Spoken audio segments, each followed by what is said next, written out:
Hello everyone, this is Insta here back again with another movie rewrite. Jurassic World Dominion this time. I want to tell you something because it's going to be a little bit different. For those of you who know, I love telling stories and I also love Game of Thrones. The bulk of this channel is made out of Game of Thrones related content, and that's also by far the most popular videos that I've made, and I'm very proud of them. However, I do want to make other stuff. That's why I also did a Black Widow rewrite almost a year ago, which was a huge amount of work. I was not alone. One of my subscribers, Ethan Cohen, helped me out a lot, so thank you again. But to be fair, it was a lot of work because that video that I posted was around 3 hours long. And that was because I also envisioned the film to be this big spy epic that was meant to be around 3 hours long. And the reason I didn't chop the video up into several parts was because it's a movie, not a series. So I was like, yeah, I'm gonna keep it like this. However, in my honest opinion, it didn't really get the amount of likes or the amount of attention that I hoped it would get. So instead of making another 3 hour long video, because yes, my Jurassic World Dominion rewrite is also envisioned as a 3 hour epic because it's this huge big final finale film of the Jurassic Park franchise. And a lot of stuff happens in this rewrite. A lot of stuff happens. The entire story is completely different. Completely different. There's only a handful of moments that can be compared to the Jurassic World Dominion film that we got a year ago. So, I hope you enjoy, but I'm gonna go through the motions faster. I'm not gonna explain everything in too much detail, such as I did with my Black Widow rewrite and also with my Robert's Rebellion miniseries. I explained every scene. I constantly explained what every conversation was about. I'm not gonna do that here. I'm gonna go through the motions a little bit quicker.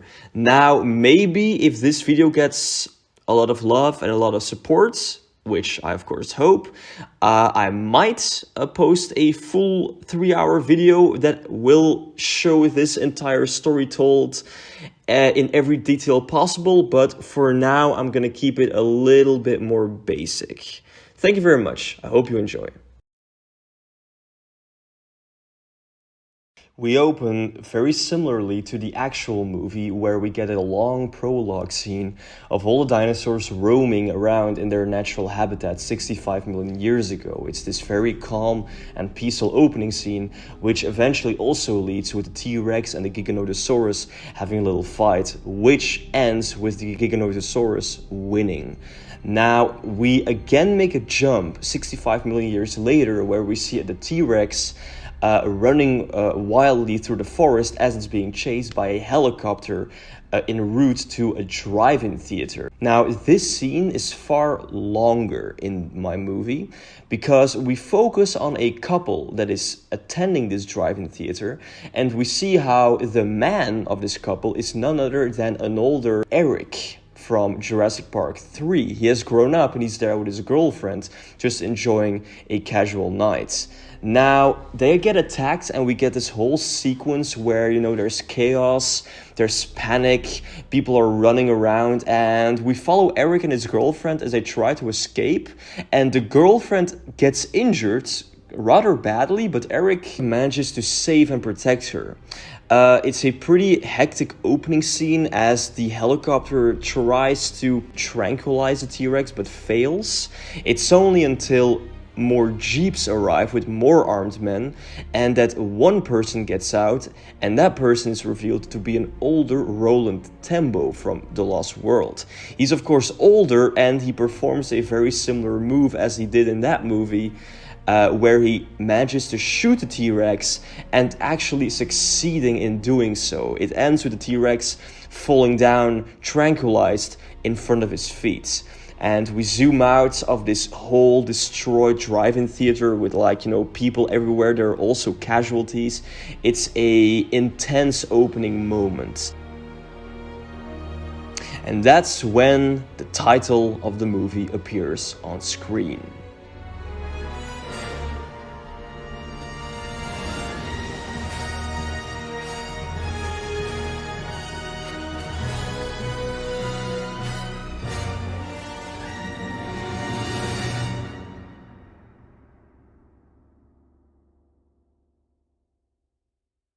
After this title card, we get this montage of all different kinds of news items that talk about how the dinosaurs are roaming and spreading across the world. We see them in Europe, in Africa, even headed towards Asia, of course, the entirety of America.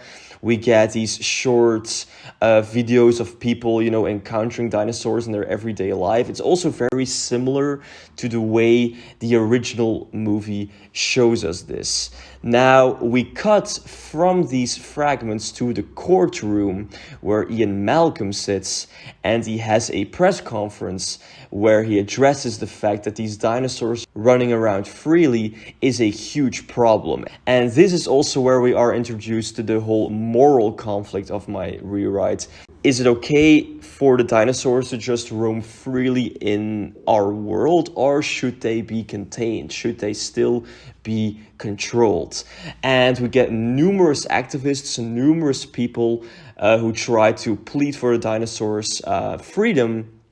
But Ian Malcolm is very much against this, and we get this whole scene of him, using his quippy one-liners, using his banter, but also being very serious that this is not a good thing.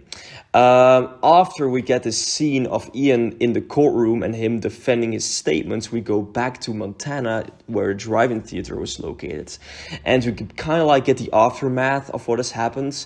Claire Deering, alongside with her assistant Franklin, arrive, and they have this meetup with Roland Tembo. Roland is very stern. He's kind of pissed off because it's revealed that he was actually enjoying retirement, but since the fiasco of 2018, where, that little girl caused all the dinosaurs to roam around freely, he felt the need to do his duty again. It's also revealed that all of the events that happened in Fallen Kingdom, including the little girl Macy freeing the dinosaurs, it's all public knowledge. It's all out there. Everyone knows it.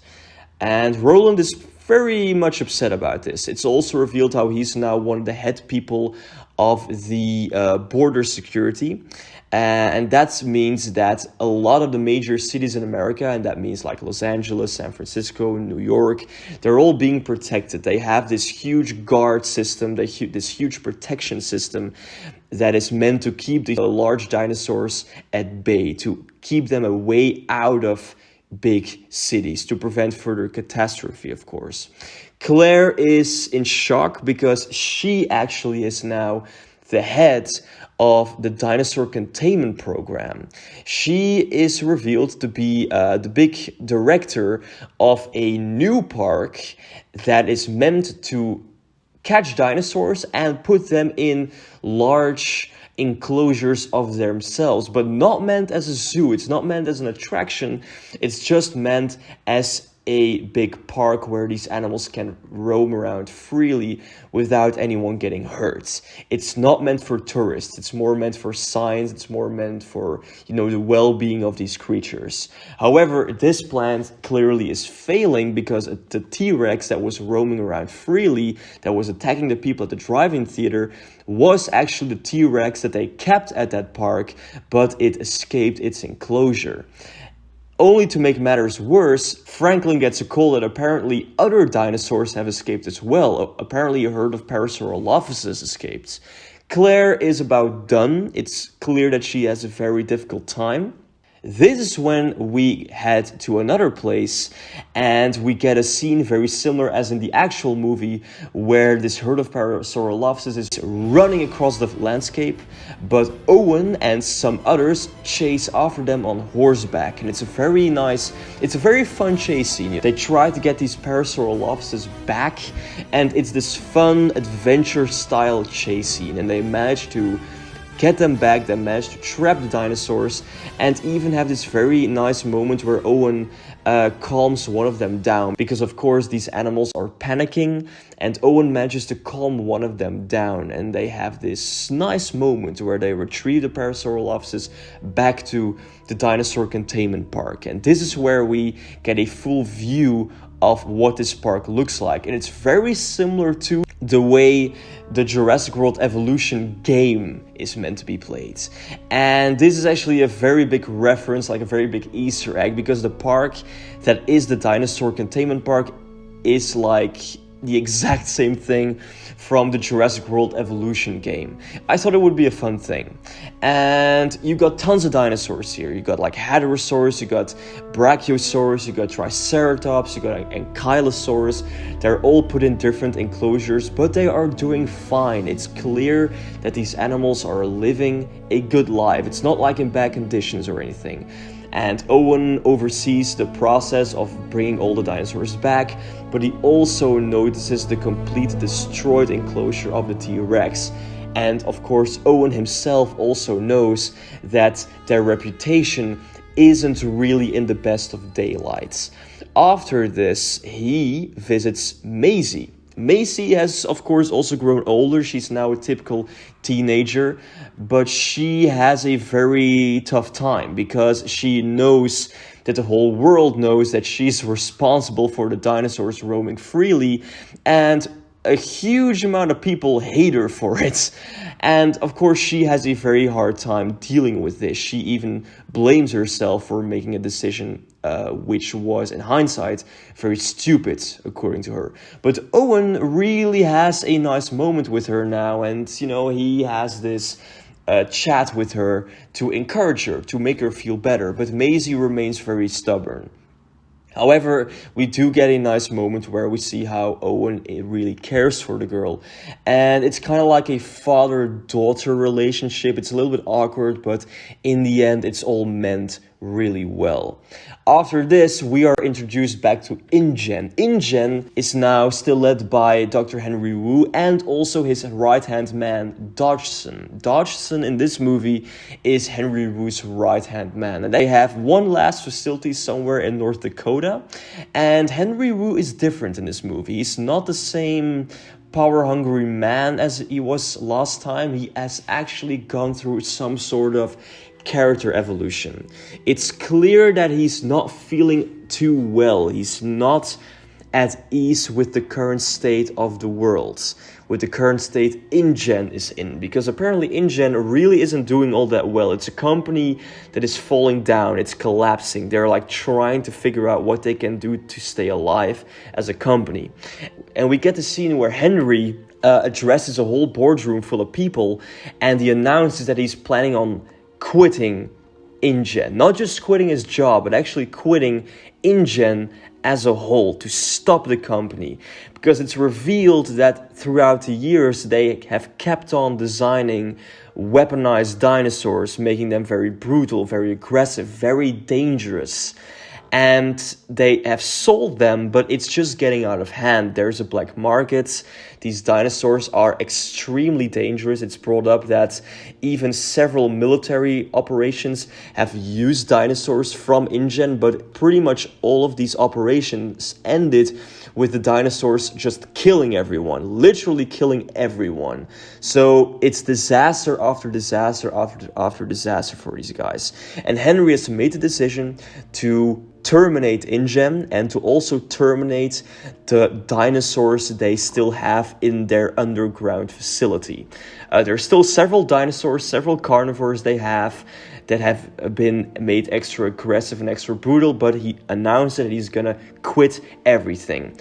Dodgson is against this. Actually, all of the business people in the boardroom are very much against this, because of course it's business, but Henry is done. He's done. He actually is regretting the decisions he's made, and he wants to end this. Now, later on, Henry and Dodgson have a conversation together where Dodgson really tries to make Henry change his mind, but it doesn't work. It doesn't work.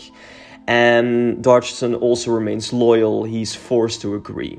So they made the decision to terminate InGen and to also terminate the highly aggressive dinosaurs they manufactured down in their underground laboratory.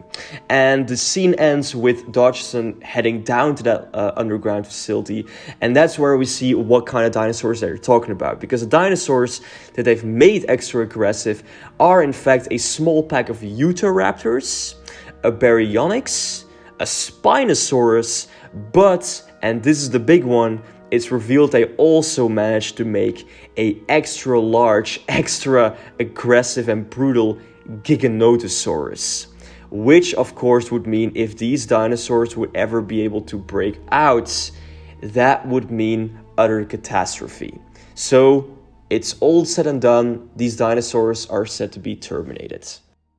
After this reveal, we go back to Ian Malcolm, who sits in his penthouse in Los Angeles. It's shown how Ian Malcolm has become this big guy. He's this big name. He's a public speaker. He's published numerous books. He's a professor at a university. He's done very well for himself. He's actually a very big, wealthy guy right now who even has an assistant. So he's doing very well, and he's like contemplating about the world, about how he can deal with this stuff. And then it's announced how his assistant brings him the news that Claire Dearing, the director of the Dinosaur Containment Park, plans on hosting a conference, a gathering at the park itself to show the world, to show all the important people that they're actually capable of keeping these dinosaurs contained. And Ian Malcolm is also invited, and he's even allowed to bring guests with him. Ian is first a little bit skeptical, but eventually he doesn't really see the harm it could do, so he decides to go there. Now, as this scene plays out, we see a picture on his desk of him and his girlfriend Sarah and his daughter, also from the movie The Lost World. However, the way he looks at this picture, it's kind of somber. You see how stuff has happened. You don't know what, but you see how stuff has happened that perhaps caused them to break up, to not really end on good terms. It's not explained, but we do get that vibe. Now, the last thing the assistant asks Ian, of course, is who he's planning on taking with him, because he's allowed to bring guests to the conference. And we get this very nice scene where Ian knows just who to ask to go with him. And that's where we go to New Mexico, to this huge paleontology dig site, and we are introduced to Alan Grant doing his paleontology stuff. He's like the leader of this huge dig site. Now, he's not alone, because with him are actually an older Billy, who's still working with him, and also an adult Tim, who is revealed to be Alan's assistant, actually. So yeah, these three are working together, and they have a very good friendship. They have like a little bit of back and forth. They have a little bit of banter. They are really like going at it with each other, but they're very close. They have a very, very good relationship together. But then, and this is kind of like a callback to the very first Jurassic Park movie, as they are talking, a helicopter lands and causes all the dust to blow up. And Alan is again like freaking out. It's like, turn off the engine. And then he goes into his tent. But of course, instead of John Hammond, now there's Ian Malcolm, also with something to drink. And they have this reunion. It's a little bit awkward, but it's also fun. It's fun to see these guys, back together. And Tim and Billy also enter, and they're like reacquainted with each other. And it's like this big fan service moment, You can imagine it's this big fan service moment where they catch up. Ian brings up his opinion that he's very much against the dinosaurs roaming around freely. And Alan actually agrees with him. He also is harshly against the fact that these dinosaurs roam around freely. However, he doesn't let it bother him. And that's when Ian ends up inviting Alan to come with him to the Dinosaur Containment Park for this gathering, because Claire Dearing is organizing something that is meant to show the world how they are capable of pulling this off. Now, Alan is skeptical because he also knows that the park is also the place where the girl lives that caused all this chaos. And Ian agrees it's going to be a little bit awkward, but a lot of people are going apparently, and he does think Alan has the right to join him because, of course, he was there at the original park. Now, Alan first isn't all too keen on this, but Billy and Tim, they convince him a little bit, and they end up agreeing that they should go. So that's great. However, all the way at the end of this conversation, even though Alan is still doubting, Ian very casually brings up that Ellie Sattler is also coming. And we see how that's, of course, a soft spot for Alan, and now he really wants to join them. After this, we go back to the containment park, where we just see Owen and Maisie and Claire, going around about their day. They're sitting together, having breakfast. And that's when Owen reads the newspaper and sees that Claire is indeed organizing a conference at the park. However, he didn't know anything about this. So it's like this very awkward argument that starts like, what is she thinking? This is a very stupid idea because they're already getting so much heat from the entire world. But Claire is very passionate. She claims she has to show the world that they can put these dinosaurs in safe environments. She has to show them this. However, Maisie is very annoyed by this because she knows she's just going to be the main target for everyone to hate on the moment they show up because they know what she did. So it's this very awkward moment, and Claire claims she's doing the right thing. However, Owen and especially Maisie remain very skeptical, and it ends with Maisie storming off angrily while Owen tries to keep the situation together. All the way at the end, Claire also mentions how Henry Wu is also going to attend the conference here. And Owen finds that really weird, of course, but Henry Wu is still the director of InGen at this moment, so he has the right to come. And that night, we have a very cute scene with Claire and Owen lying on their bed in the bedroom. And they talk about stuff. They mainly talk about the future of the park, the future of their lives, but also about Maisie. It's clear how Claire and Maisie really don't have that well of a relationship, and Owen is trying. He really is building a very strong and steady relationship with Maisie, but Claire is doing anything but that. She's completely focused on the park and completely focused on these animals, and therefore neglecting Maisie and viewing her more as an asset more than an actual daughter figure to take care of. But they have a very sweet moment. Claire and Owen, they truly love each other, and this is like a scene where their romance is really shown in full focus. The next day, we have a very nice scene where Owen takes Maisie to ride in the Jeep with him, and they go through a large enclosure. They ride on a Jeep next to a herd of Gallimimus, and they stop in a jungle-esque area where Owen lays a trap with food, and they wait a second, and eventually Blue, the raptor, comes out because they were luring her to the food. And Owen again manages to calm the raptor down. Maisie is kind of on edge, but they again have this very nice father-daughter moment. All the while, Blue, of course, just keeps on eating, in the distance, of course. And Owen and Maisie just enjoy this moment. Simple as that. It's a very hopeful, very beautiful, nice moment between the two. So now we head back to the InGen facility, and Henry Wu and several of his assistants plan on leaving because, of course, he's also invited to the conference at the dinosaur containment park, and he leaves the whole place in Dodgson's hands. And Dodgson is still very skeptical about Henry's plans, but he is loyal. He's actually loyal to the cause, so he gives the order to all of the guards and to all of the other scientists to indeed clear out the facility and to also destroy the remaining dinosaurs in the underground facility. So we get this kind of comical scene where we see Dodgson just heading to his office, and he's just starting to drink this huge bottle of whiskey because he can't deal with it. He can't deal with seeing the whole business, the whole empire crumbling down. But he gives the order to the scientists. So we get this kind of disturbing scene where the scientists flood the whole underground facility with poisoned gas to poison all of the dinosaurs in their cages. And it's kind of a brutal scene because they're all staring at it from, of course, looking at the screens, at the security camera footage. But that's when they hear a loud crash, and they are shocked to see how the Utahraptors have broken out of their cages because, of course, as the place was being flooded with gas, the dinosaurs start to panic and they try to do everything they can to escape, to survive. And they manage to break out of their cells. So the Utahraptors not only break out of their cages, but they also break open the cages containing the baryonyx and the spinosaurus. And to top it all off, the Giganotosaurus breaks out of its own cage, thus starting our first big dinosaur carnage sequence. Now, I've specifically written this movie to really flirt with an R rating. It's not rated R. It's not like there's anything too gory in it, but it's definitely flirting with it. There's definitely plenty of blood and plenty of hinted at extreme violence.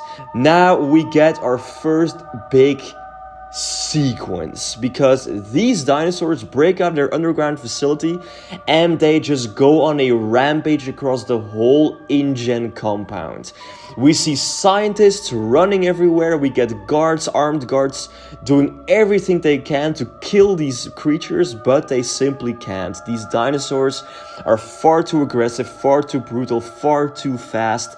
They can't do anything about it, and we get dinosaur kill after dinosaur kill. Crazy stuff, crazy stuff. Now, Dodgson tries everything in his power to escape, so he gets some of his guards with him, and we get this very intense moment where he tries to escape the compound by heading for a jeep, and he gets in, and then the Utahraptors come at him. So it's this whole chase scene, and he and several other guards try to hold them off, but the guards get killed, and Dodgson ends up being the only one left in the jeep, and he drives as fast as he can, but then out of nowhere the Spinosaur comes and he smacks his tail against the jeep, causing Dodgson to have a severe crash, but he survives, and we get this kind of random moment where Dodgson believes he has made it out and he starts to laugh.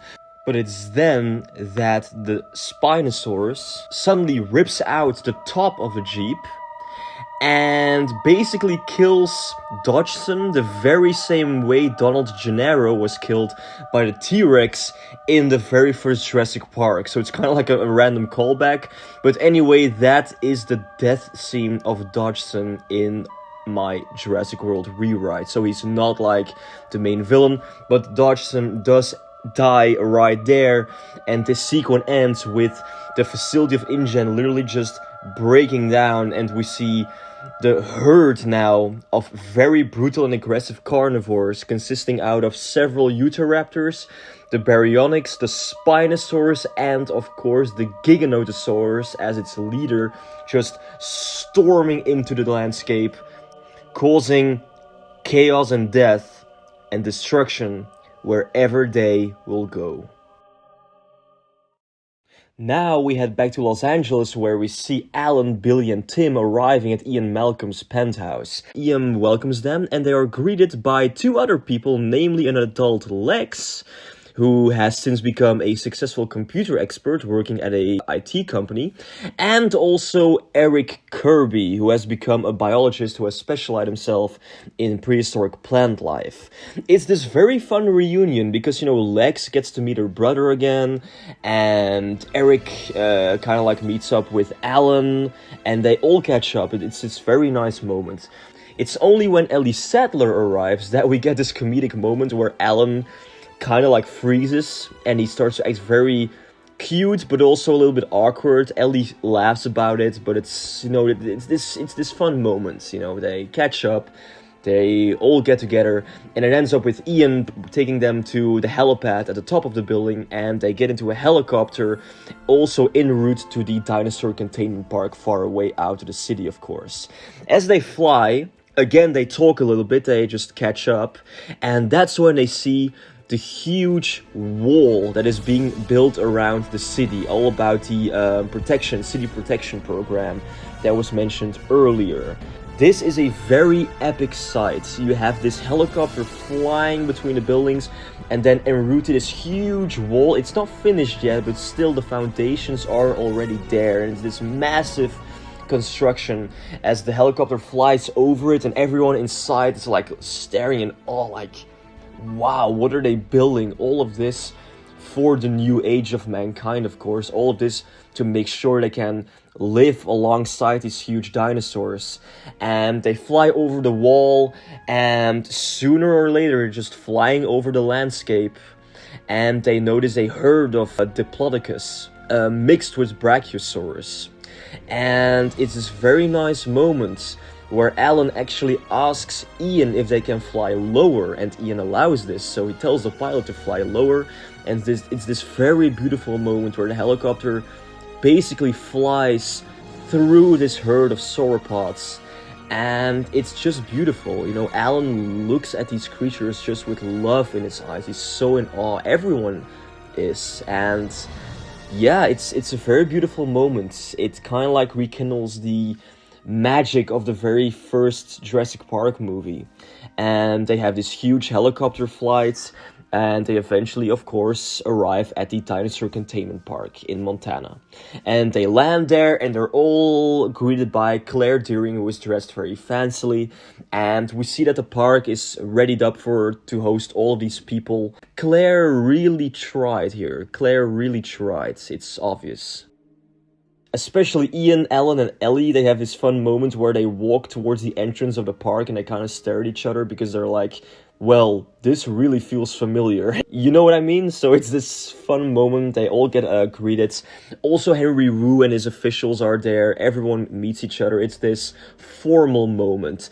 Tim and Lex stay together. Alan and Ellie, they catch up a little bit. Billy and Eric also have a little chat. It's all these characters coming together and having fun banter. And it's as all of these people arrive in the main hall that we see Maisie looking down at them from her window, and she really doesn't want to be here again. And Owen visits her, and of course Maisie feels very awkward because she doesn't want to see them, but Owen has this pep talk with her, saying that he won't leave her side, but she has to make an appearance here. This is very important for Claire, for the future of this park, for what they're doing. It's important. And Owen convinces Maisie, and they soon get down there to the main hall and they meet with the people. It's this courageous moment where Claire is very proud of herself about what they're doing, and Owen and Maisie stick together. Owen like giving mental support for Maisie because this of course is very heavy for her as well. Meanwhile, in the control room of the park we see Franklin Webb and also Zia Rodriguez. They're covering everything. They make sure everything's going fine. Somewhere along the border of North Dakota and Montana, we see a truck arriving somewhere in a nature park, and out of the truck again comes Roland Tembo, but this time also joined by Barry from Jurassic World. It's shown that they're working together in the border protection, so they scan around and they notice several carcasses of dead deer lying around, and they're inspecting it, and Roland goes further, and soon they have this huge open plain where we see dozens of dead animals. They're not completely eaten, they're just killed. It's a very disturbing sight. It's very clear that this trail of dead animals is heading into the direction of the dinosaur containment park. Barry and Roland, they get in their jeeps and they hurry through the dinosaur containment park. Whatever is happening, there is a huge carnivore on the loose, it seems. Now, at the park, Claire is starting her tour around the facility. You know, everyone is shown around. It's very nice. They get to see the dinosaurs again. Claire defends herself when she gets asked tricky questions. It's, again, a nice but also formal moment. This is a more serious moment because, of course, people like Ian, Alan, even Lex and Tim, they really ask critical questions. Is everything safe? Is this all okay? But Claire manages to stick up for herself. She really claims it's all good. And this tour goes on for a while until the evening sets, and we get this very nice scene where the sun is setting on the park, and we see the last herbivores, like, you know, gently grazing on the fields. And then in the main building, we have a very nice moment between Alan and Ellie. Alan visits Ellie and they have this conversation. It's revealed how Ellie has divorced her husband, and they even talk a little bit about Charlie, about her son. Apparently he's going to university overseas, so it's like, you know, catching up. But they also talk a little bit about how their relationship ended, and it's not really addressed clearly, but it's made clear that Alan chose for his life as a dinosaur lover, a dinosaur expert, and Ellie actually wanted to back away from that. So they have this moment where they try to make amends, to where they try to talk it out, but again, it's a little bit awkward. Alan really tries his best, but you notice that when it really comes to the foundations, their relationship has shaken up a little bit. Now, inside the main hall, everyone is still talking. Maisie and Owen are together. Ian heads to them, and Ian's like, you know, asking Owen some questions. They all have conversations again. They're all together. It's again fun to see all these characters meeting each other.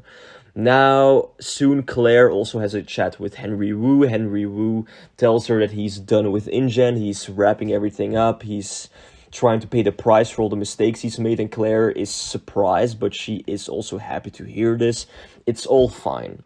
Now, in the control room, we go to Franklin and Zia, and they monitor the park, and they see that one of the fences is broken. And he contacts Owen, and of course Owen confirms this and starts on his way to head to outside the park to check one of the malfunctioning fences. And this is where a very long build up of tension starts, if you know what I mean, because we immediately head to Barry and Roland driving in their jeeps as fast as they can towards the park because they need to warn them. They try to call the people there, but no one is picking up. Barry tries to call Owen and Claire, but they don't pick up their phones. It's very hectic. Franklin and Zia keep on monitoring it, and they describe where Owen has to go. Maisie doesn't want Owen to leave, of course, because otherwise she's on her own and she's scared of these people.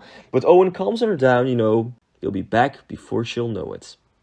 And it gets darker and darker, and clouds are coming up, and weather starts to turn a little bit. Everyone heads to their rooms. It's clear also that the guests have been given very fancy rooms to stay in this park.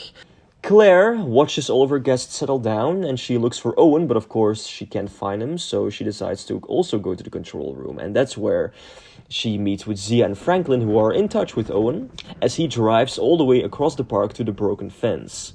But apparently nothing bad is happening, because they can see that all the herbivores are still in their enclosure, so nothing has gotten out. And Claire soon enters the control room. She is alerted by the situation, and Maisie is gone. Maisie just doesn't want to see Claire. She still has problems with her, of course, so Maisie goes to her room and she starts to listen to music. Very loud music, and now picture this, she's listening to music with a very heavy bass, but it's after a while that she notices stuff in her room shivering to the beat almost, but she gets suspicious and she turns off her music, only to see how the several objects in her room keep on shivering. And that's when she feels it.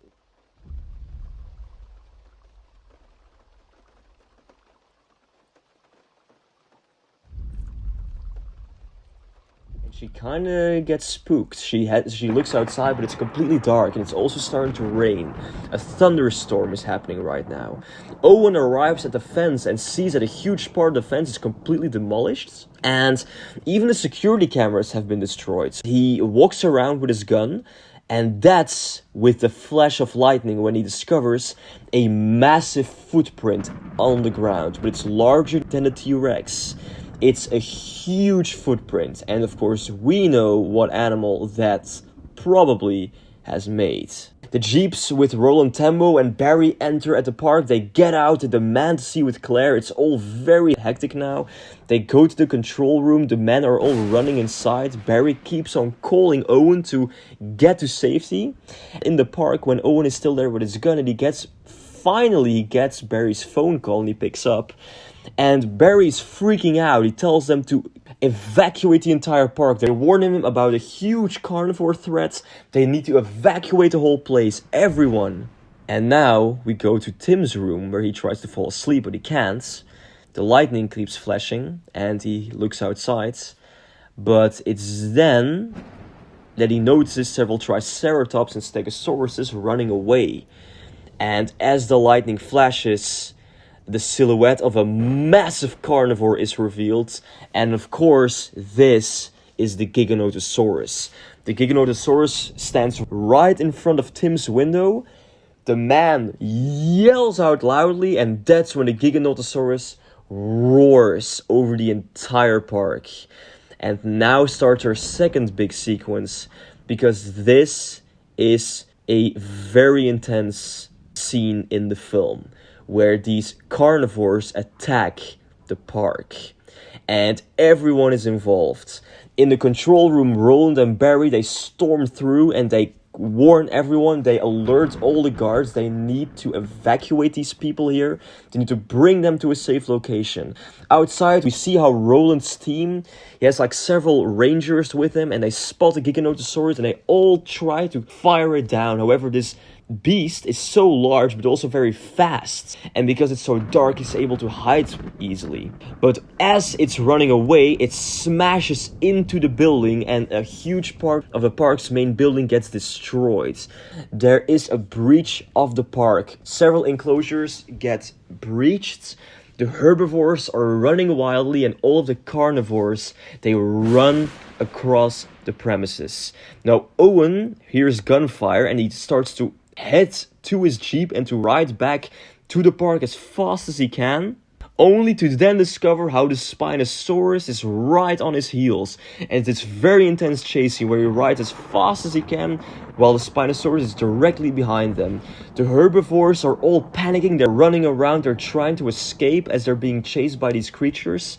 Maisie is also in her room and she gets trapped as a Giganotosaurus reaches inside the building and it's like trying to grab her with its arms and its claws. Maisie, she collapses on the ground, she tries to escape but she's trapped. She can't reach the door. She's completely trapped and she hides under her bed as the Giganotosaurus continues with his attack. Roland and Barry are still outside. They're with the other rangers. They're like firing at all the animals that pose a threat. Zia runs through the hallways as she's also trying to get everyone to the emergency bunkers. Ian, Alan, Ellie, Henry, Billy, all of them, they're running as fast as they can. They're all involved. They're all running to the emergency shelter of the park as fast as they can, which is at the bottom floor of the main building, by the way. Claire notices how Maisie's still in her room, so she actually heads to her room to save the girl. So everything is happening right now. Roland and Barry, they're still outside. They're trying to form a stand. They're like firing their guns at the raptors. But that's when they also noticed two carnivores. These carnivores weren't part of InGen, but these were just wild carnivores. They're just ordinary carnivores also happening to arrive at the same place. It's just chaos altogether. One of the brachiosaurs is panicking and this creature runs through all of the fences, destroying everything in its path, and soon the herbivores are just fleeing into the wild out of the park.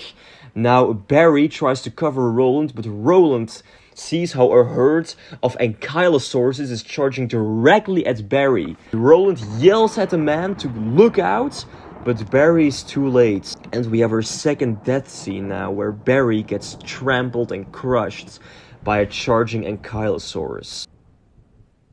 All of the rangers are split up. The raptors, they breach into the building, they go on a rampage inside. It is terrible. The baryonyx follows the raptors. They're inside the building.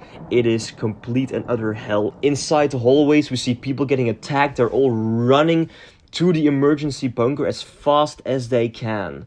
Now, they finally make it to the elevator, our main characters, because they need to take the elevator in order to get to the bunker. And Ian, Ellie, Alan, Henry, Lex, Tim, Eric, they're all there, but Billy is last. And Billy, again, tries to act brave, and he picks up a gun, and he actually starts shooting at the raptors. But Alan sees this, and he yells for Billy to quit being an idiot. Get over to the elevator. So everyone is in the elevator, and the elevator is closing, and Billy is like running as fast as he can to make it, while the raptors is right behind him. He's like chasing him. Alan is freaking out, and it's very intense, but also the doors are closing and it's too late. Billy reaches for Alan, grabbing each other's hands. Alan is yelling, but Billy can't make it. And the last thing Alan sees is how the door closes and Billy gets dragged away by one of the Utahraptors, also hinting at Billy's death scene here. Now, outside in the other halls, people are still running away. They get eaten. Zia is really trying to get as many people to safety, but as she's running around in the stairways, the baryonyx shows up. It kills a whole bunch of people. Also, Zia tries to get away. She's like running as fast as she can away from this animal. But the baryonyx manages to close its jaws around Zia's legs and also drags her away. Zia's like doing everything she can. She's like punching the animal's face. It's trying everything she can to get out, but it won't work. and Zia is dragged off screen, and soon we just see this pile of blood emerging. Owen, still in his jeep, he tries to do whatever he can. The Spinosaurus is still behind him, but then a Triceratops shows up and it distracts the Spinosaurus. So the Spinosaurus starts attacking this Triceratops. All the while Owen runs away from it, but sadly enough, Spinosaurus manages to win from the Triceratops and kills the herbivore. In the control room where Franklin and the other people are, they're still trying to get some control of the situation, but of course they can't, and that's when the Baryonyx also breaches into the control room and attacks and kills everyone, including Franklin. Everyone in the control room gets killed. It's very, very intense and very gruesome as well. Now, in the hall, we see Claire trying to get to Maisie, and the Giganotosaurus is still destroying the whole place. But that's when Owen outside spots the Giganotosaurus, and he notices how he's attacking Maisie's chamber. So he shoots his gun to try to get the creature's attention. And it works. The Giganotosaurus now looks at Owen and leaves Maisie alone, giving Claire the chance to get into the room and get Maisie out of there, which she succeeds. So Owen gets in his jeep again and rides with all speed away from the park, but the Giganotosaurus is now right on his heels. It's extremely intense. Claire gets Maisie. They head outside of the destroyed room. Claire has Maisie by the arm, but Maisie's yelling for Owen, where is he? Where is he? The final thing, Owen drives his jeep as fast as he can, but the Giganotosaurus then smacks with its claws. The jeep gets launched in the air and crashes hard on the ground. And the last thing that we hear is a thunder strike and the roar of the Giganotosaurus. We eventually cut to a news item where we see images of not only the destroyed InGen facility, but also the destroyed dinosaur containment park. It's national news how a herd of vicious carnivores is on the run, presumably manufactured by InGen. It's all out there, the news is covering it, but they can't find out the whereabouts of the carnivores precisely. They're moving so fast, they can't figure out where they are. However, dinosaur capture units are working non-stop to handle the situation. In Los Angeles, the dinosaur protests, they keep going on. More and more people get outside. However, now more and more people are even voting for the destruction of all the dinosaurs. We even get a very quick cameo of an older Amanda and Paul Kirby as they also talk about how their son and daughter-in-law were attacked by one of these animals. It's complete chaos. Now, in the emergency bunker, Alan, of course, is still extremely grieving over the loss of Billy. Tim as well. It's this emotional moment. Now, after recovering, Ellie claims this wasn't normal. These dinosaurs weren't normal. They were killing for sport. They weren't hunting. They were murdering. It's almost as if these dinosaurs aren't natural completely. And that's when, of course, all the eyes go to Henry, and Henry simply admits these are indeed InGen dinosaurs, but he doesn't understand how this could have happened. But before he can do anything, Henry actually gets knocked out by Ian, because Ian punches him very hard in the face. And it's this very intense moment where a heavy argument starts. Henry really defends himself. They were meant to be destroyed. He doesn't understand. Dodgson was meant to destroy these animals, but obviously this backfired. So now they have a Spinosaurus, a Baryonyx, 6 raptors, and a Giganotosaurus, and presumably also 2 Carnivores now on the loose as one big herd. They haven't created dinosaurs, they've created killing machines. They created destroyers. Finally, Lex manages to override the system with the computer of the bunker, and they're able to head back upstairs. Now we get this very gripping scene because outside Claire and Maisie are in the jungle parts of the park, and they notice how all the buildings are destroyed. Maisie is panicking for Owen. Claire's also very, very concerned. Maisie really fears for the worst and even starts to cry, and Claire's like forced to comfort this girl while she feels very awkward because she really doesn't have that motherly connection with her. But it's a very desperate and emotional moment now. It's very dark, very grim. Now our large group of main characters tries to find a way to get out of there. Ian is seen making a phone call to someone because he believes this person he's calling can get him out of there. And that's when they find an injured Roland Tembo. He's fine, but he's injured slightly. And next to Roland Tembo, we see a wounded Owen. Owen has a very badly hurt leg, so he's like on the ground, but they're all reuniting together. They just simply have to wait here because they can't go anywhere. They are at risk of running into the dinosaurs out there. But Ian claims he knows a guy. He's called a guy and he's coming to get them. They just have to stand still. And once they get out of here, they have to move to Los Angeles as soon as possible because they never know which direction these carnivores might end up going.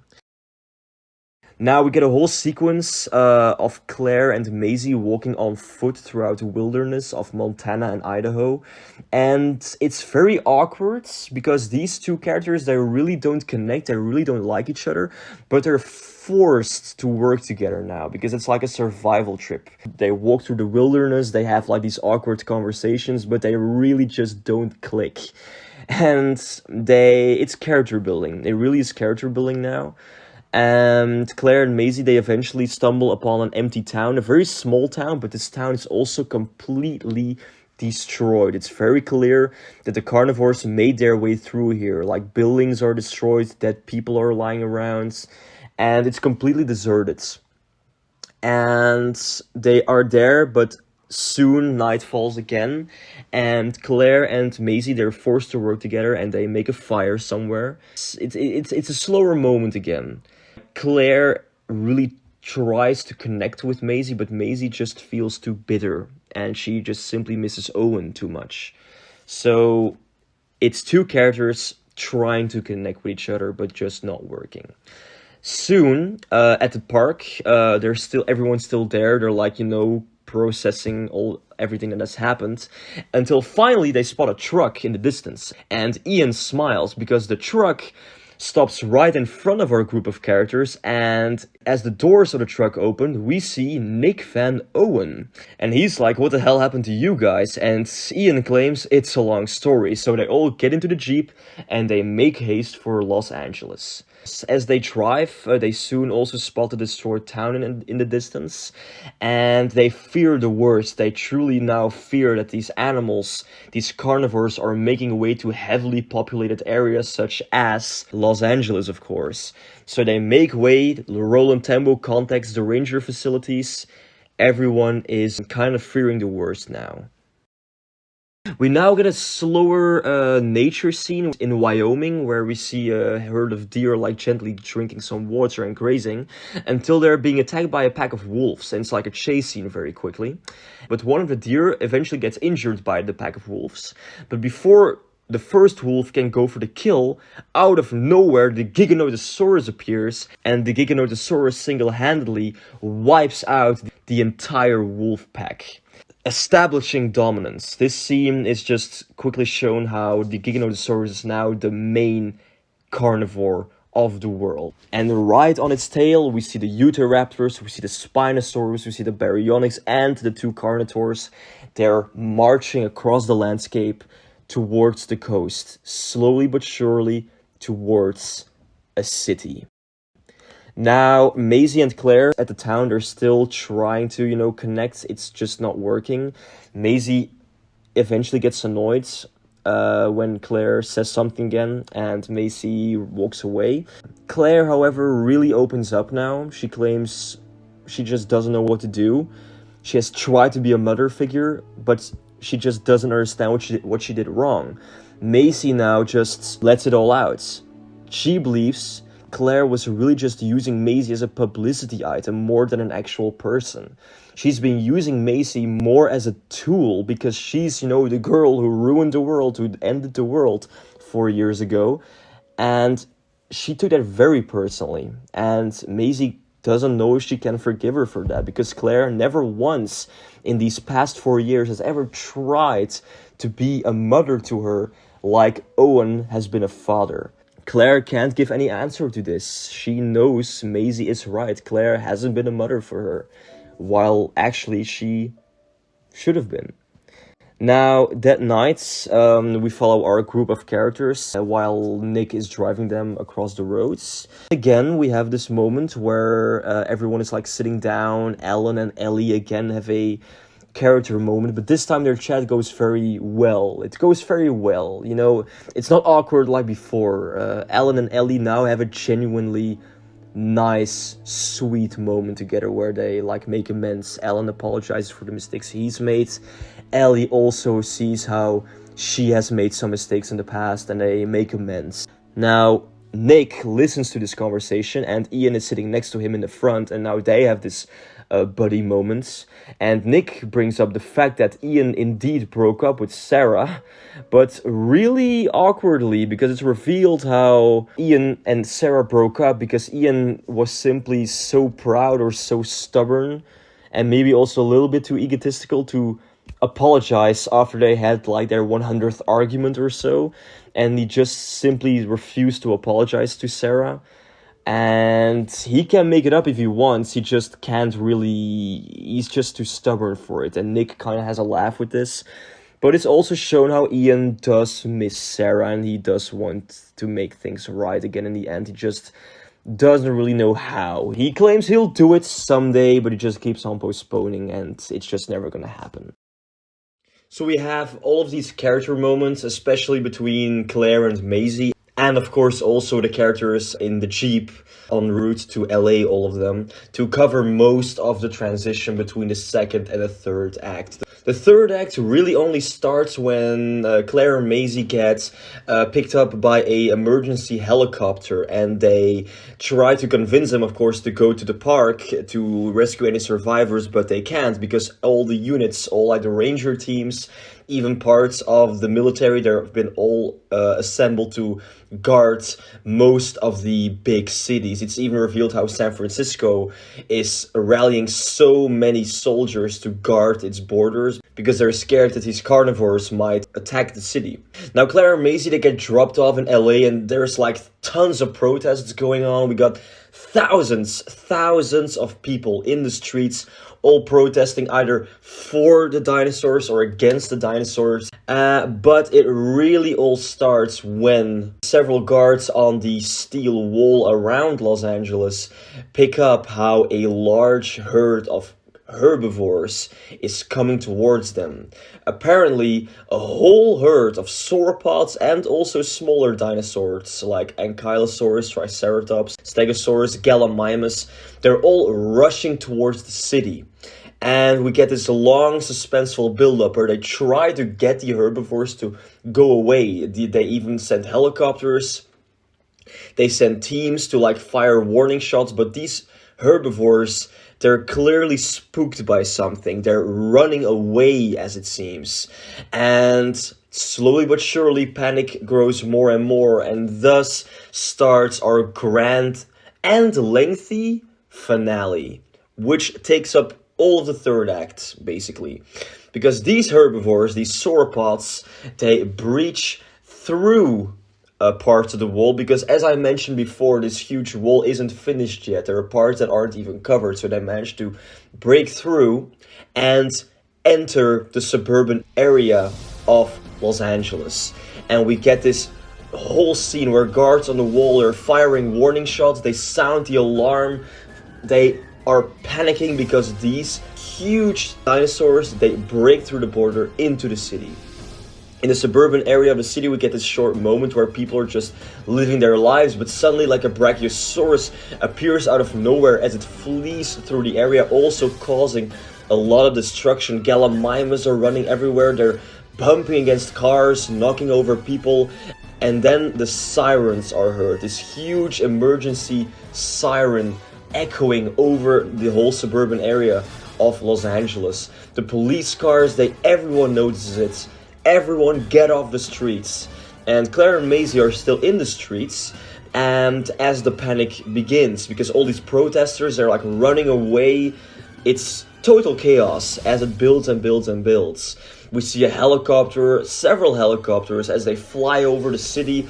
We see all these sauropods, these herbivores marching through further and further towards the center, towards downtown. I also put a tracking shot, like, a long take there, when a random family in the suburban area gets cornered, like the husband gets injured by a Gallimimus who bumps into his car, but then several military personnel arrive and they try to secure the family, but as they move inside the house, a Brachiosaurus comes by and even destroys part of it, and we stay with this family for a couple of minutes just to really show the chaos and the fear of these people. Even though these dinosaurs don't mean any harm, they do cause lots and lots of panic and destruction.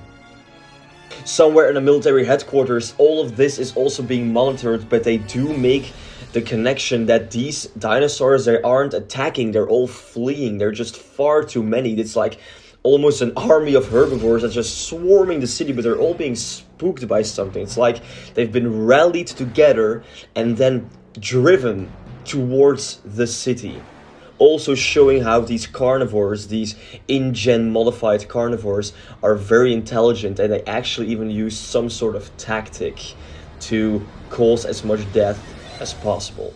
Now, of course, our group of characters, as they're still in the Jeep, they are almost at Los Angeles. They notice chaos and destruction in the distance from smoke and fire happening on the horizon, and they hear on the radio how the National Guard is being called and it's panic and they need to kill all the herbivores. But of course, our main characters know they don't have to kill these herbivores, they need to kill the carnivores, they need to kill the herds of killers, because they're the ones who are responsible. The huge herbivores, they just need to be calmed down and moved away out of the city. So the group, they arrive in Los Angeles, and it's brought up Henry's plan of how all these killers have a tracking chip. So now they just have to head to the small InGen facility in Los Angeles, get the trackers, and then hopefully that will work. That is also when the carnivores enter the city. We have this helicopter shot and they see how the Giganotosaurus roars loudly, and the Baryonyx, the Spinosaurus, the Carnotaurs, the Utahraptors, they all head into different directions. Maisie and Claire, throughout this finale, they're caught up in the middle of the chaos, are running through the streets, they're trying to get to safety, but it's just too much, and people are even trembling over themselves. It's very chaotic. It's also very frightening as well. Now, the Giganotosaurus soon appears and starts attacking people. It's a chase scene. We see numerous people getting killed and eaten. Everyone is running for their lives, including Maisie and Claire. Now, soon enough, the Jeep with the characters, they arrive in downtown. That's where Roland Tembo notices some of his rangers, and he gets out. He wishes them good luck, but Roland now separates from the group because he feels he has to help his fellow rangers out. All the while, the Jeep with our characters makes its way to the InGen facility at the military headquarters. People are discussing, should they use bigger guns? Should they use missiles to kill this dinosaur threat for good? But of course, it's downtown Los Angeles. There will be countless civilians in play. So they have this whole thing. They are sending troops, they're sending airships. They try to evacuate as many as they can, but they do make the decision in the end that they will have to bomb Los Angeles if they wish to eradicate this huge dinosaur threat. And they will try to evacuate as many as possible, but civilian casualties, collateral damage, it's a possibility. Now finally, the Jeep with our characters, they arrive at the InGen facility. Henry gets them in, they have a look around, and soon enough they find the trackers that they can, they are sort of a radar system, and they track the chips of these InGen carnivores. Henry gives a quick explanation and they have their plan. They know the raptors are always together, as are the carnivores, but the others will be separated. So in short, they have to go to 5 different locations. If they are lucky, the military will help them out. Now, Owen claims he can reach the police station and inform them what needs to happen. Maybe they can help them. The others will split up. Alan, Ellie, and Ian, they will head after the Carnivores, but taking down the leader, that's what's most important. That's the Giganotosaurus. Tim, Henry, and Lex claim that they will go after the Giganotosaurus, while Eric and Nick head for the Spinosaurus. They get some guns from the InGen facility, mainly just assault rifles, also some grenades, just to be sure. They all want to leave, but Alan does plead with them not to kill any of the herbivores. They're innocent, they're just as frightened as the people are. They need to be brought to safety. So they head out, they all go. Alan, Ellie, and Ian, they get in the Jeep, they ride off. Henry, Lex, and Tim, they find a car, they go their own way. Eric and Nick do the same thing. Owen, however, finds a motorcycle, which he will use to reach the police station. Now we get, in my opinion, the coolest moment of the entire film. Owen, imagine this, we have this long tracking shot, and Owen drives through the streets of downtown Los Angeles. These herbivores, they're everywhere, people are running everywhere, it's total chaos, and we have this long tracking shot where we follow him on this motorcycle. We see the T-Rex even in the distance, as apparently she has also been driven to Los Angeles. And then the big money shot, we have a huge Diplodocus, and Owen drives through the legs, all of this happening in the city center. It is massive. This is the true Jurassic World. Dinosaurs of gigantic sizes roaming through the cities, destroying many, people panicking, but this is Jurassic World. To top all this off, we hear the T-Rex roaring in the background. It is a very epic, but also intense moment. Owen rushes to the police station where he tries his best to convince them to help them, but it's being notified that drones are being sent to try and take out all the dinosaurs single-handedly, but Owen tries to convince them not to kill the herbivores. They need to try to lure them away, calm them down. But it's too late, since the drones are already being sent. We get a scene with Roland with his rangers. They're firing at the carnivores in the distance. They see the baryonyx eating people, but then Roland has this pretty boss moment. He's had enough of it, and he fires his gun to get the attention of the baryonyx. And then the dinosaur comes charging towards him, and we have this very cool moment where Roland just stands still and aims very steadily for the baryonyx's head. But then when the beast is almost nearly right on him, he shoots a couple of times, and we have this cool moment where the baryonyx falls down dead right in front of Roland. Roland just looks down and spits at the thing. That's one monster down. Eric and Nick, they ride their car towards the location of the Spinosaurus, and they notice on their radar one is dead, the baryonyx is dead, but then drones also fly overhead. Now, they of course know these drones are bad news for everyone because they will destroy the city even more. But then, soon enough, they reach the Spinosaurus, and it's also attacking people. And they get the Spinosaurus to chase them, and we have this chase scene which leads to them driving towards Santa Monica Pier. And they almost are there, but soon enough, the Spinosaurus, it smashes the car. And Nick and Eric, they get into a severe crash, but they're fine. However, their guns are totally broken. They have to run for their lives, and soon enough they arrive at the Santa Monica Pier. They try to lure the Spinosaurus away, but soon enough they find themselves cornered. The Spinosaurus is right there. It's about to kill them. Nick and Eric, they stare into the eyes of death, but that's when the T-Rex appears.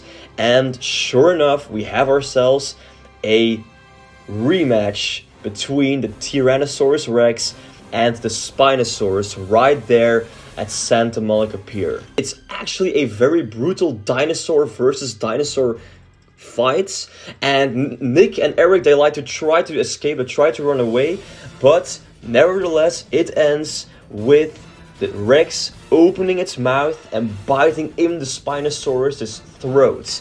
It clenches down hard, and soon enough Rexy rips the head off the Spinosaurus's body, and the decapitated Spinosaurus falls down, and Nick and Eric, feeling so relieved, they actually cheer at this moment. But of course, then they run away because they need to try to contact the others. The last thing we see here is Rexy eating the Spinosaurus. Kind of like this payback of, you know, what happened in Jurassic Park 3. It's kind of like this payback moment. Now, Owen is still at the police station, but he can't convince the officers. So he's like, screw it. He gets a rifle and tries to do this himself. But helicopters, drones, they keep on flying overhead. They even fire missiles, but they're not able to shoot the animals down because there are like so many people. There's so many buildings very tightly together. They hardly have any effect. Now, Maisie and Claire, they're on their way to the emergency bunkers. But that's when Owen actually crosses their path. And Owen spots the two Carnivores further away and he tries to get their attention. But as the Carnivore wants to charge at them, out of nowhere a Triceratops comes and impales the Carnivore from the side. It's shown how these armored herbivores are actually fighting back against the Carnivores, which is also a cool thing to see. Now, the other Carnivore wants to avenge his friend, so he comes charging directly towards Claire and Maisie. Owen like screams, but then out of nowhere, another thing, this time a truck, comes driving from the side and hits the Carnivore full front, causing it to fall over, and several soldiers manage to gun it down successfully. The truck is revealed to be Alan, Ian, and Ellie. So we have this moment where Owen, Claire, and Maisie, they're reunited. They're so glad to see each other alive. It's very fond, nice moment, and this is the very first time when these three actually seem like a family. Claire also truly feels like a mother figure now, not just this distant person, but an actual caring figure for the two others. It's a very nice moment, even though of course the panic is going all around them, and they embrace, they even shed some tears, and it's very nice. Now Alan, Ellie, and Ian, they look at this from a distance, but Ian is like, no, ignore this, we gotta continue the mission. Like, the Carnivores are down, but of course, what's the situation on the Raptors? And that's when we cut abruptly to Nick and Eric as they're somewhere inside a building, and Nick claims they have found the Raptors as he yells through an earpiece that they gave each other before dispersing on their mission. They have earpieces in so they can communicate with each other,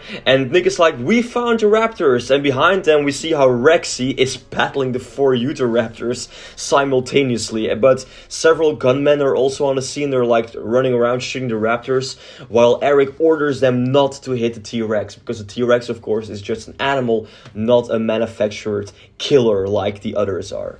Now Ian claims they've got most of them, but now all that rests is the leader. And that's when we go to Universal City and we see how the Giganotosaurus is causing havoc. There. It's just killed a Stegosaurus, and Tim, Lex, and Henry arrive at the scene. And this is where they try to do their stuff. They try to lure the monster away, but suddenly a Brachiosaurus appears, and we actually have at Universal City a fight between the Giganotosaurus and the Brachiosaurus. It's like Titan against Titan. Henry, Lex, and Tim, they were still in their car, but the car gets crashed when they bump into the two dinosaurs fighting against each other. But it's a bad car crash. Henry is the only one who wakes up as Lex and Tim are still unconscious. So as these two titans are battling against each other, the Giganotosaurus actually manages to severely wound the Brachiosaurus, and then it looks directly at the Jeep with Henry, Lex, and Tim. Henry grabs all of his courage, he grabs a gun, and he runs away firing it, trying to get the attention of the Giganotosaurus away from Lex and Tim. Now Lex wakes up and tries to wake up Tim, but we get this very heroic moment of Henry running as fast as he can until he gets cornered, and he tries to kill the Giganotosaurus, but he can't.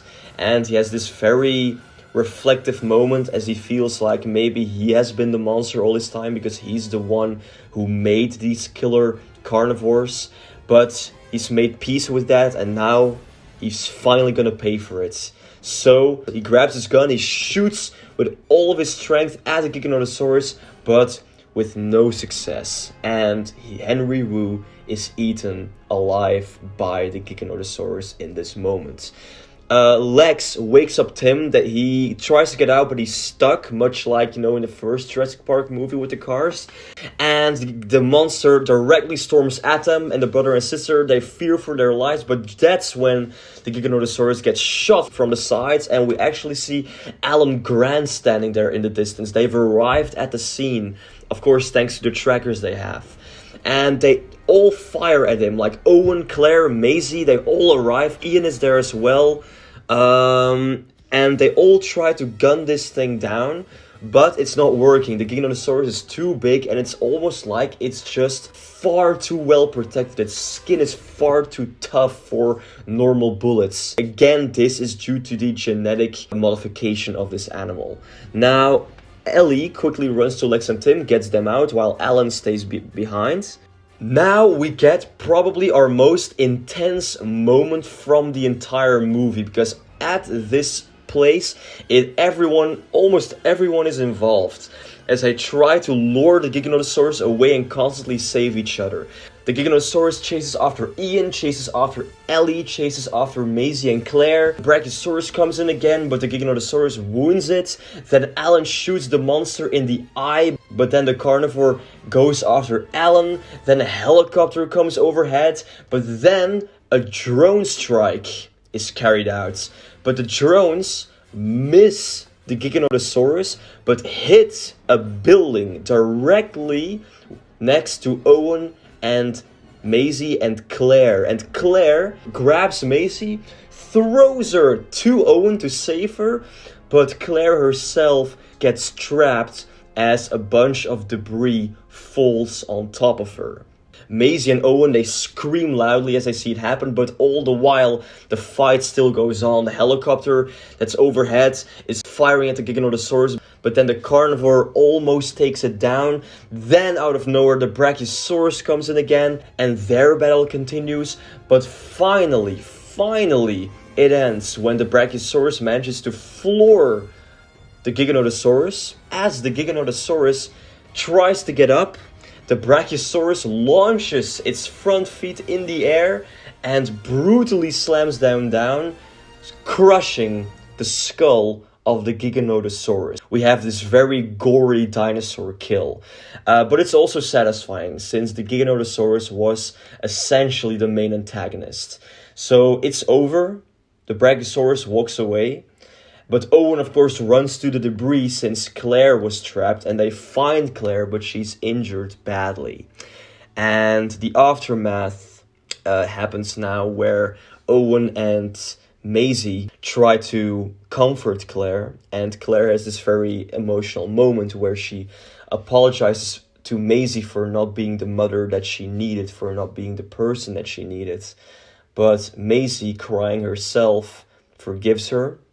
And the three again truly look like a family, a father, a mother, a daughter. But Claire in this moment dies due to her wounds. And it's a very sad moment as everyone stands around and everyone's like processing what just happened. And we get a glimpse of the city. Nick and Eric, they're like resting, calming down, as we see how Rexy eats the last of the raptors after an apparent very brutal fight. Rexy managed to kill all the raptors, but both downtown and suburban Los Angeles are partially destroyed. The losses are massive, and it's mostly a pretty sad aftermath. Now, Roland Tembo and his rangers, they are helping people.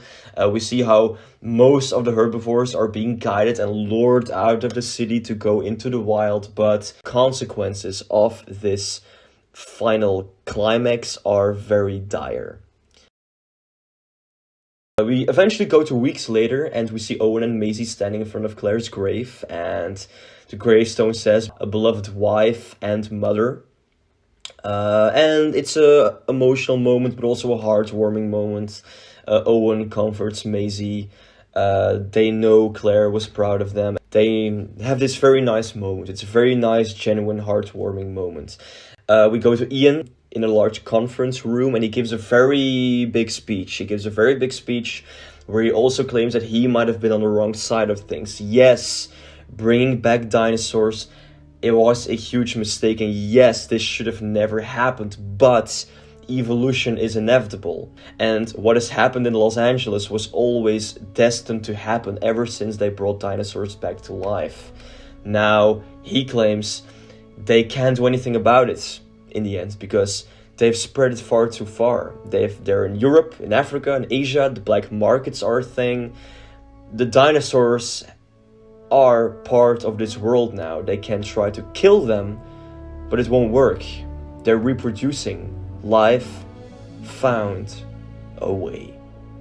In New Mexico, we have a very nice moment between Alan and Ellie.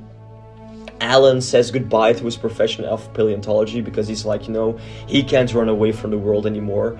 He can't pursue a fantasy because dinosaurs aren't extinct, but he does fall into a deep pit because he doesn't know what he's going to do with his life anymore now that his dream, his passion is obsolete. But this scene ends very nicely with Ellie asking him to maybe join her for a drink, and Alan accepts, very strongly hinting at the two of them getting back together in the end. It's not shown, but it's really made very clearly that Alan and Ellie are getting back together. It's a very nice moment for them.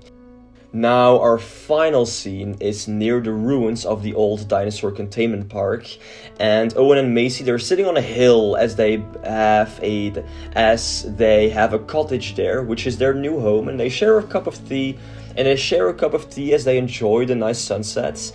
And in the distance they can spot Blue running, and she's not alone because there are actually 4 little baby raptors alongside Blue, also showing how life evolves. This was always meant to happen. And they have a very nice moment, Owen and Maisie, a father and a daughter. And our final scene is Owen reciting a poem. And I'm not going to recite the poem, I'm going to let it appear on screen now, but I am going to describe what you see when Owen recites this poem. We see Eric being reunited with his girlfriend in the hospital. Amanda and Paul Kirby are also there. They have a nice family reunion. Nick is driving along some desert road as pastoral officers are running alongside him, along with wild horses. Nick smiles. He's made peace with this. Tim and Lex are working together at one of the biology centers. They're studying what new species of dinosaurs there have been discovered, and maybe how the dinosaurs living now are maybe gonna evolve. So Tim and Lex are partners now. Alan and Ellie are sitting at a coffee shop somewhere. They're talking, they're laughing, they enjoy each other's company. And Ian knocks on a door somewhere in the suburban area, and he has a bouquet of flowers with him, and the door opens and we see an older Sarah standing there. And they have a little bit of a stare, and Ian asks if he can come in. And Sarah, after thinking for a moment, lets him in. Also very strongly hinting at the two of them also getting back together. Now, Owen and Maisie, they smile together as they sit close to each other. They will be alright. They will be alright. The world isn't just theirs anymore, but they will make it work. They have to. They need to. And the movie ends with Owen and Macy continue watching the sunset as we see glimpses and scenes of dinosaurs migrating, living alongside humans, pterosaurs flying next to birds along the coast, the mosasaurus swimming alongside whales in the deep, the T-Rex hunting deer in the forests of Canada, the Triceratops are grazing amongst elephants on the African plains.